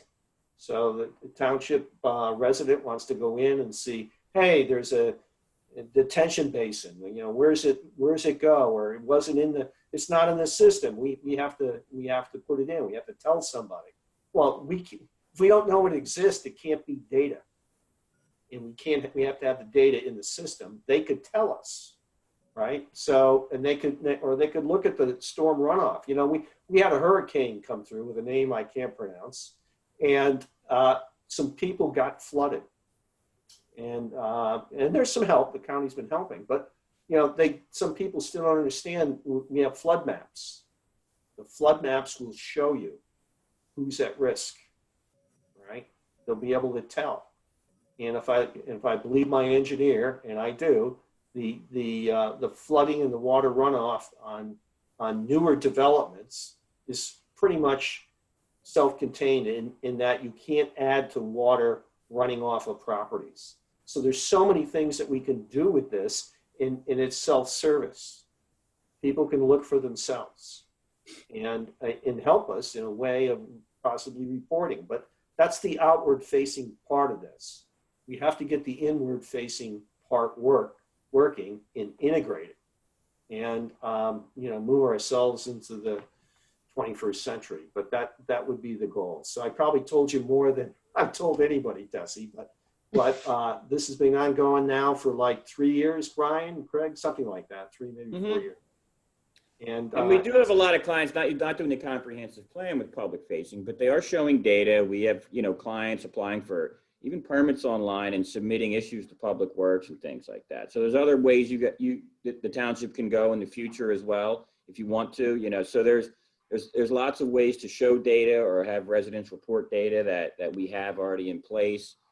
This is, I think, a part of it. I think it's a great kind of a new tool for the township and us to help you build. But again, there are a lot of other things we can do, but I think this is a good start. Mm-hmm. Ed's moving me along. Yes, Ed is moving him along. Okay, Ed, everybody saw your orchestration there. All right, if there's, is there any members of the public that have a question? Okay, can I have a motion to approve the chaser into our comprehensive plan for this proposal? And what's the dollar value on this? The amount is $36,900. We'll do the option to have McMahon do the integration of the data. Budget number was 36,000. So. Okay.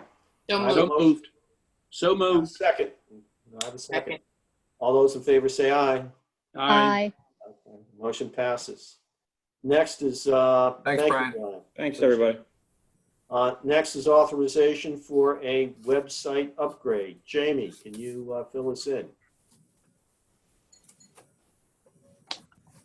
Yes, Craig and I met with Bill Schwartz, who is from Catapult Web, who hosts our website. And he just explained to us that they are upgrading the content management system that we currently use, and the tools will be more improved and easier for us to use, and we will be able to make some updates that we can't currently make on our own right now. And it actually kind of goes along with the communication piece, where there's a more robust email notification system, makes it a little bit easier to push out the information and to receive alerts about the information. So it will also do part of the proposal, or part of the upgrade is like a refresh to the website. So overall, the design will be the same, but it will look a little different in some areas, just a little bit more updated. So basically that's, and everything else he already does, all the maintenance and the technical assistance and all of the coding and all of that kind of stuff that he currently does, he'll continue to do. So the cost for the upgrade is going to be $2,400, and that will be charged on an annual basis. Right now we do a monthly, we get charged monthly for his service. Okay. But I think this is, I think he's eventually going to phase out what we're, the program that we're currently on. Okay. Are there any questions from the Board of Supervisors? Are there any questions from members of the public?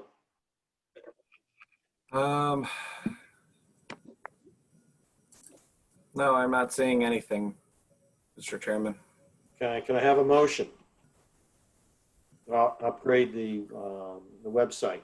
So moved. So moved. That's the second. All those in favor say aye. Aye. Aye. Aye. Thank you. Okay, next, approval of a master casting agreement. Right? This is the master casting agreement. It's a 9-year contract that we goes through PennDOT. This is for any state road that they come in and repave, mill over. We are responsible for the manholes, and the utilities are responsible for that. This is the contract for the counties of Bucks, Chester, Delaware, and Montgomery County.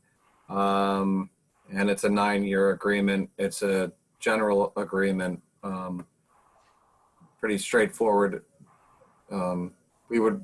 We would pay them the cost of the manholes that we have to replace on the road program. All right, does the supervisors have any questions? Members of the public have a question. Okay, can I have a motion to approve the master casting agreement? So moved. So moved. Have a second. Second. All those in favor say aye. Aye. Aye. Motion passes. Thank you. Now we have a resolution 2020-18, authorization to sign the master casting agreement. Craig, why do we need this? Well, we have to sign it. We have to sign what you just approved. So moved. Can I have a second? Second. All right, all those in favor say aye. Aye. Aye. Thank you. Next is the approval of USA and Montgomery County Board of Assessment Appeal. Greg. I'll pass this off to Neil. In a nutshell, Mr. and Mrs. Husa filed an assessment appeal. They were turned down by the Board of Assessment. They took an appeal to the Court of Common Pleas, and it appears with the leadership of the Wissahickon School District have reached a settlement contained in a proposed stipulation and order of settlement. If you approve this, your vote would be to authorize me to enter into the stipulation on behalf of the township. Okay. Neil, question, Neil. Did you say Wissahickon has negotiated a settlement? I believe Wissahickon, along with the Board of Assessment, negotiated a settlement with Mr. and Mrs. Husa. Okay. All right, with that said, I'd make a motion to approve this settlement that is pending in front of us. And are there any questions from the supervisors? You have the second. Okay, all those in favor say aye. Aye. Motion passes. Thank you. Next, authorization to advertise bids for paving Penland Ambler Park. Greg? All right, this is just a maintenance issue that we have down at Penn Ambler Park. We had Pennsylvania DEP come in and tell us we had to seal some of the areas. Just looking for authorization to go out to bid to get some quotes for paving the parking lot at Pan Ambler Park. Okay. Any questions from the supervisors? Any questions? Make a motion to approve, to authorize bids for Okay, paving Ed, at hold on. Amber Park. Okay, hold on a second. Any questions from the citizens? I'm showing none. Okay. Can I have a second? All those in favor say aye. Aye. Okay, next on the agenda, motion passes. Next is authorization to purchase AV equipment. Now, this has come up before, and we had a whole bunch of questions last time. It did come up, and I think we got those questions answered. Jamie, I believe you had the point on this. Did everything get answered? Yeah, I circulated a memo. I was able to hear back from the Delco Solutions Company, and he answered all of the questions that the board had asked at the July 28th meeting. Basically, the questions were about the service agreement, and they do have an extended service contract that we can enter into. They typically break it down by years of commitment, so it gets less expensive the more years you commit to have the contract in place. And basically, in summary, I had included kind of the summary page of what that service contract includes, but you can add things and take things away if you wanted to. But basically, it's unlimited phone and remote service, guaranteed on-site technicians within 24 hours should something go wrong, and just, you know, whatever type of service we would want to add, we can. And then the other questions were about routine maintenance performed, and again, more service if somebody's designated that we can call, and the answer to that was yes. You know, that would all be covered under a service contract. But he did say that two things they try to keep in mind is the ease of use and reliability with their equipment. They said they typically have a 99% uptime. I did talk to a local community, Newtown Township, who had used them for a recent project, and the township manager there really, they were very, very happy with what they provided. And then the other thing was about the life expectancy of the equipment. Basically, he said typically anything with technology would be a 5-year, you know, you don't go out further than 5 years. And all of the equipment would have warranties from the manufacturer. Okay, and what was the final cost of the purchase? The final cost was $55,518. Do I have any questions or comments from the supervisors? Yes, was any of this budgeted? We Jamie? did budget we did budget a portion of what this total is, but in talking with Craig and looking at the budget with the reduction in the number of capital projects that we can't complete due to COVID, we feel that we'll be able to cover this under our current budget. The budget number, Mr. Brandt, was $15,475. Okay. And this is 36? $55,518. 55. So roughly $40,000 over budget. But not the same, but really not this, a little bit more of the project's a little bit more expensive than what we had originally looked at. With the favorable financial report that we were happy to present to the residents, and it's something that you've been working on and something we need, I'd make it a motion to approve as presented. Thank you. Is there any comments from the supervisors? I just want to make sure this includes the platinum protection. That 55,000 figure, I was looking just to ensure that it did. Is that that would be under the service contract. Are you looking at the service contract? Yeah, Yeah. it does include that. Well, that would be that would be part of the service contract. So that would be the The um, owner's costs. the yearly cost, like the 150, the 250. That would be in there. Okay. Okay. Any comments from members of the public? I'm not seeing any. Okay, can I have a motion to approve the purchase? So moved. I have a second? Okay, and we've got a second. All those in favor say aye. Aye. Thank you. Next on the agenda is the EAC's request to purchase a lithium battery container, part of a program, and it's going to be $79.95. Do we have a member from the EAC present?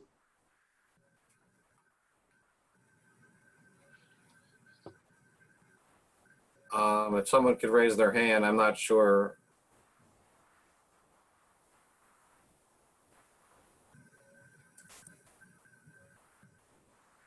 Okay, well, I know what this is. Just so we're all on the same page, we have a very robust battery recycling program here at the township. Greg could tell you that we're sending out recycled buckets, left and right. And lithium batteries can be recycled, but they need to have a separate supply, a separate supply chain going back to the recycle center. And because currently lithium batteries were being commingled. So we've got a large response from the public, and so the EAC is requesting the $79.95. Are there any comments from the Board of Supervisors? Any comments from the public? Okay, can I have a motion? So moved. Have a second. Second. All those in favor say aye. Aye. Okay. Next is the authorization and approval of a pollinator garden. The request is coming from EAC. It doesn't sound like we have an EAC member here. I think I see. Mark, I see someone on there. I see Brenda Dahl. I'm here. I wasn't planning on needing to say anything, but Okay. Suzanne and I had been working somewhat on the pollinator garden, but more Suzanne. She was on earlier, but I don't see her anymore. Okay. Could you explain for folks, Brenda, what a pollinator garden is? It is a garden, plants, flowers that pollinators, bees, birds, mostly bees, butterflies will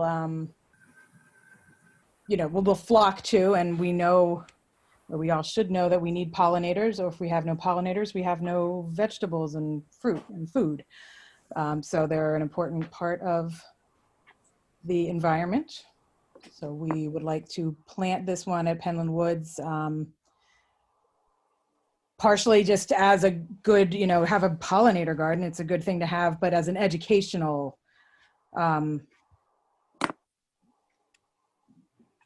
PR thing to let people know about it and help spread the word about what the EAC is doing and what we would love to have our residents do more of. Okay. And do we have a planning schedule for the garden? Suzanne was, later in the fall. Now it's a little early to be planting things yet, but I believe she was talking about late September, early October. Once the weather cools down, that's really the ideal time to plant perennials. It'll be perennials. They'll come back every year. It'll fill in, and I think she had some good graphics. It'll be native plants, as you can see there on the thing. They're not only good for pollinators and that part of the environment but also the you can see the roots. It's a cool graphic. That's good for stormwater management and rainwater and soaking up the rain, instead of it running off. So. Okay. And this is a $1,000 request, is that right? Yes, not to exceed that. It probably won't be that much, I believe. Suzanne she's got a good source for Right. plugs and And Craig or Jamie, our EAC, we're still within the budget for the year? I would imagine, I don't know if, I would imagine we are, yes. But I guess the question I had, is this garden going to be, it says it's going to be next to the township building and it's going to attract bees? No, it's going to be next to the township building at Penland Park. Penland Woods, right. Penland Woods, yeah, correct. So next to the township building at Penland Woods, that the kids use, okay. Kids use the bathrooms and kids use the snack bar? well, not right now, but it's not, I mean, bees are there on the plants. They're not, unless kids are going and being disruptive and trying to bother the bees, they're not going to be stung. They're, and honestly, most of the bees and the butterflies are not the type that are, it's not the yellow jackets that are going to sting kids anyway. And it's not like there's a playground there, right? I mean, there's just, it shouldn't be an issue. Just out of curiosity, where is the location? Like, I'm just trying to visualize. It's not going to be where the baseball field is across from the Penland Woods building. So will it be to the right, to the left? Is it going to be in direct relation to utilizing the bathrooms and the snack stand? There's already, you're scrolling up. It's to the one side, like there's already something there that's just mulch and shrubs or something. I believe I kind of have jumped in on this project just in the last month or two. So much of I'm trying to see if there was a plan attached to this document that I'm showing. But I believe diagram. I thought, I was gonna say, I thought I had seen one time, but maybe it's not. Is there anything else? No, that's just a cost. I believe it's just like right at the entrance, like along right near like the mulched like flower bed thing right outside the path walking up to the door. So if you were standing at the door, it'd be to the right of like the entrance. Yeah, it's like there's something already there. It's just not anything that's beneficial to pollinators. So it'll give us, it'll be a good visible spot. It'll give us some good educational opportunities, like I had said earlier. All right, so let's do this. Work with staff, Parks and Rec, to make sure we have, Craig's got a point there. We don't want children to be stung by bees, so we don't want them in harm's way in any way. And make sure that it's appropriate for the location and for the safety issues that Craig's mentioned. So, having said all of that, do I have a motion to approve the pollinator garden? I make a motion that we approve it. I have a second. Okay, all those in favor say aye. Aye. Okay, motion is approved. Next is public comments, citizens' concerns, questions, complaints, anything that they would want to talk about as a member of the public. I have one, Joan Zeller, who, there you are. Yes, thank you. Well, this has been quite a meeting. They're all interesting. It's good to know you guys are working. Okay, my name is Joan Zeller, and actually the last time I was in front of you was March 10th about the issue of an apartment building at that time at Ambler Yards. And on the way out from that meeting, I mentioned to Kathleen that I had already gathered some, I don't know, 57 signatures opposing it. And but then COVID happened, and then, you know, I haven't been by.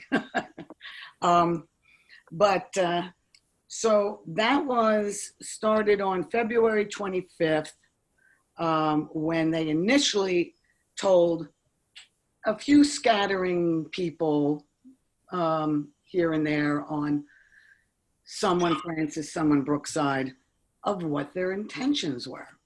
Okay. And so on August 2nd, we got another, and August 7th, we got another letter saying, okay, well, if you didn't like that idea, we want to put up a medical building. And this is, you know, the traffic study that's going to, you know, raise the traffic in the area even worse than the apartment building. So I feel like this is, you know, a choice, a false choice, really, when the area in question is a single family dwelling zoning C.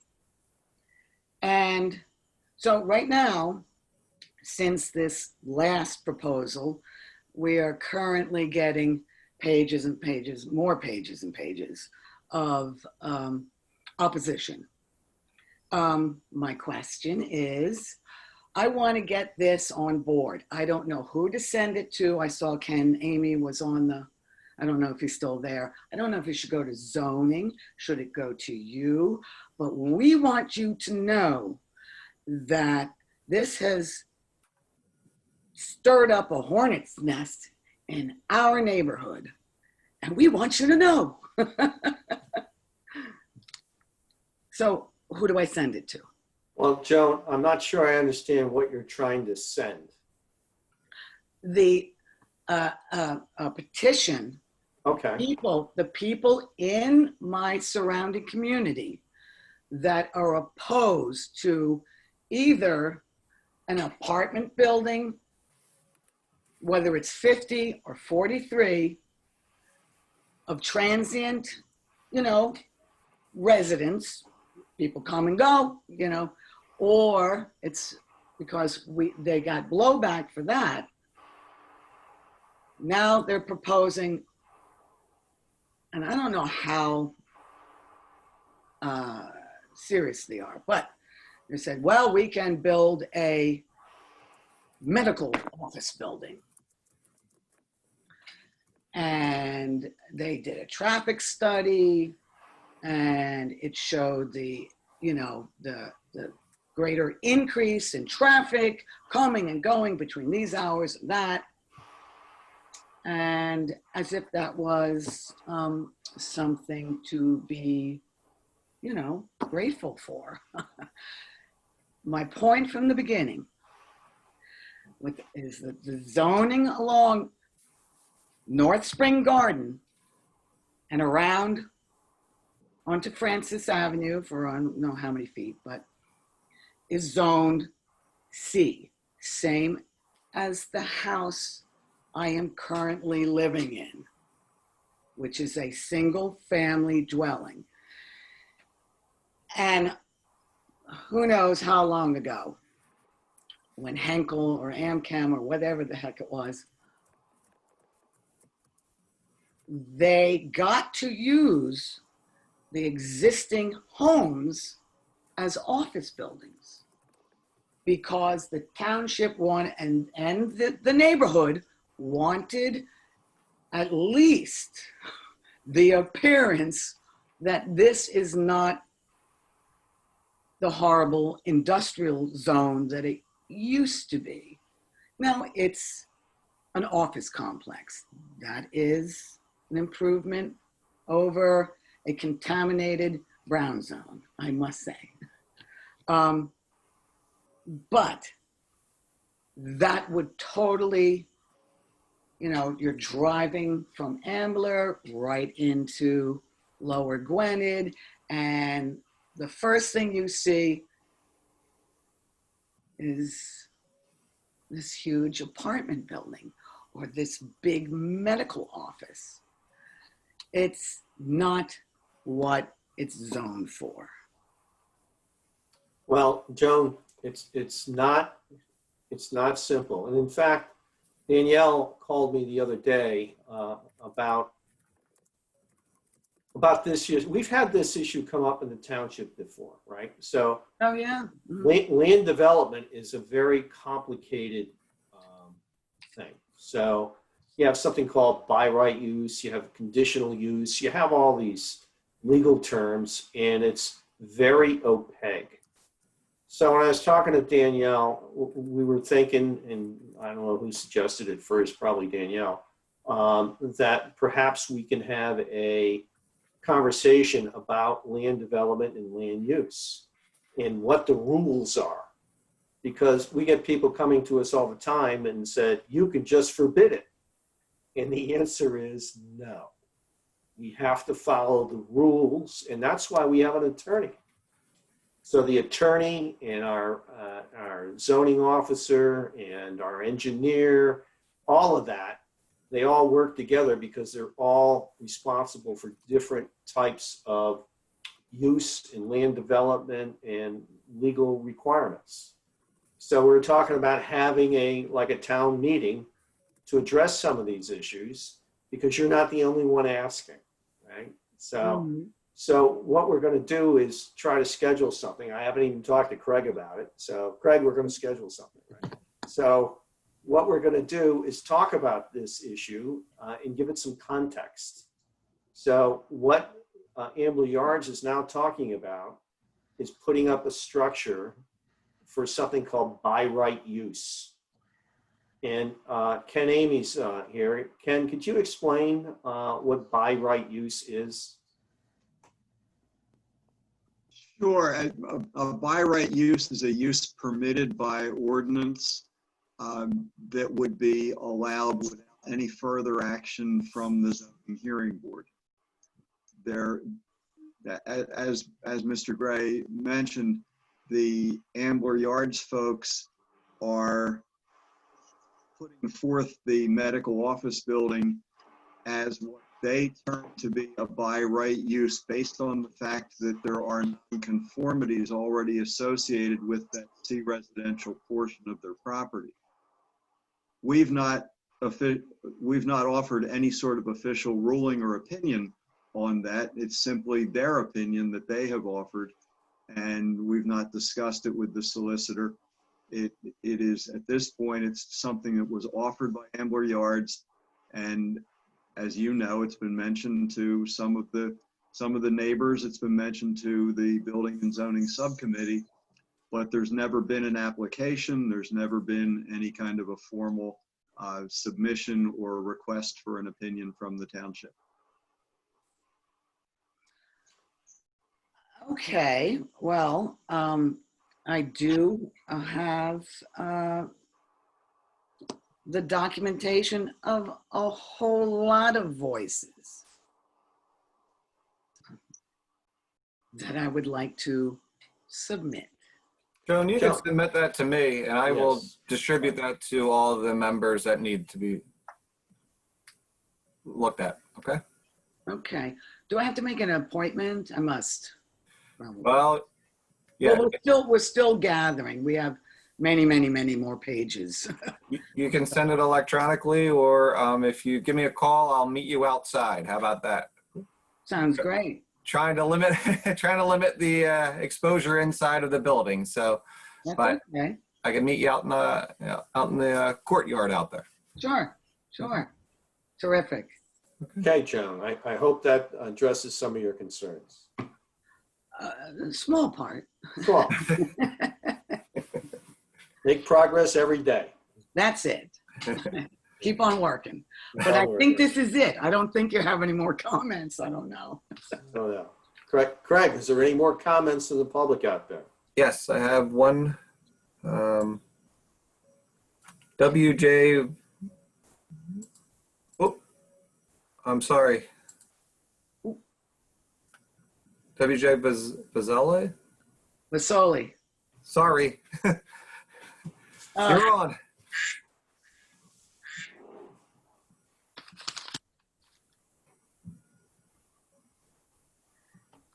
He might have fallen asleep. Mr. Vazeli? Is he on mute? No. Oh, no. If it's the same issue, I think we had it covered. Probably. I could go Okay. throw a rock at his house. I think we're going to move on. We don't need a Yes. police incident as a result of this meeting. Mike is commenting. Yeah. So I don't have anything else. Are there any comments from the supervisors? Oh, Craig, you need to do your manager's report. Yes, I have a couple things. Usually at this hour, I would say I have nothing, but I do have a couple things. The Park and Rec Board is requesting to change their meeting dates from the 4th Tuesday of every month to the 3rd Tuesday of every month, still at 6:30. There's some conflicts with this board meeting being the same night as the fourth Tuesday. So they wanted to move it up to the 3rd Tuesday of every night, or every month at 6:30, starting in October though, because there's some of the board members for the Park and Rec Board have a conflict in September, but starting October 20th. So if I could add a motion for that, then we can advertise the rest of the year for them. Okay, can I have a motion? Change the So date. moved. Can I have a second? Second. All those in favor say aye. Aye. Aye. Motion passes. Next, Craig. Second thing is the Veterans Day subcommittee. Usually we have a Veterans Day celebration the Saturday before Veterans Day. They are wondering what they should do with the schools being more or less shut down, not letting outsiders in. The one request was maybe just do a small ceremony like we did last year in front of the Veterans Park Memorial, and then go down to the Wissahickon High School and do a small ceremony in front of the Wissahickon Memorial. They won't have, the band or anything else. They don't feel that the retirement homes are going to let anyone out to see the Veterans Day celebration, but they would still like to do something. And it would be like, as some of you remember, in the beginning of last year, it was inside the Wissahickon High School, but we went to Veterans Day or Veterans Memorial, then we went down to Wissahickon, then we went inside. So. Yeah, we can't do that now. So they're looking for a recommendation from the Board of Supervisors? They are, so they can get planning on whatever. And if there's nothing, if you guys don't want to do anything, then they would be fine with that. But they think they would like to do at least something. Okay, Craig, why don't you and I get together, talk about some options, and if another supervisor would like to attend those meetings, because we don't want to advertise, we come up with a recommendation and provide it to the board and to the Veterans Committee. Is that acceptable to the group? Yes. Okay, all right, so we'll proceed that way, Craig. Thank you. Is there Okay. anything else, Craig? Great. Just wanted to welcome Fred Zollers. He started last week and he met some of our residents already. So, and he's doing a fantastic job. So he's doing a good job. And I don't know if Fred, you want to see if I can unmute you.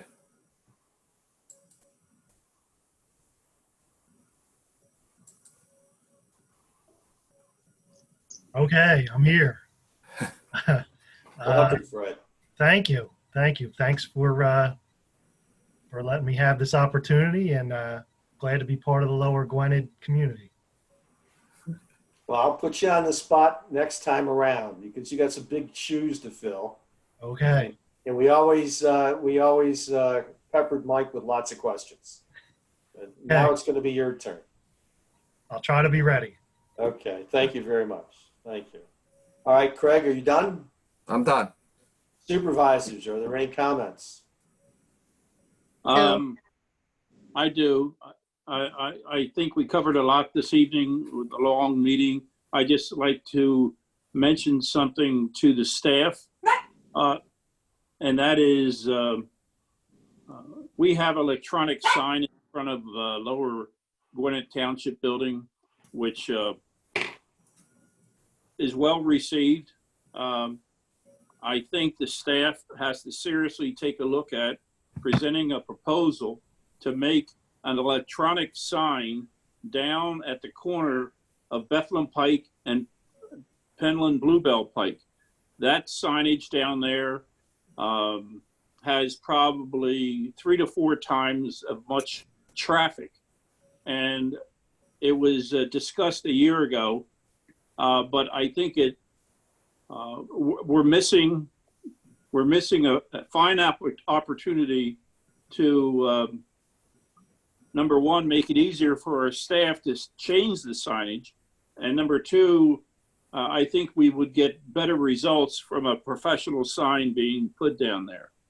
All I'm doing tonight is recommending the staff to consider that and bring it back another time to the Board of Supervisors for a yes or a no. That's the end of my comments, Mr. Chairman. Thank you, Mr. Brandt. Well, Craig, please make a note and get back to us with some recommendations. If you can do that by our next meeting or perhaps the second meeting in September, that would be helpful. Well, can I just put it in as a proposal for the budget for 2021? Yes. Yes. Yeah, As sure. far as I'm concerned. Yes. Okay. Thank you. Thank you for that proposal.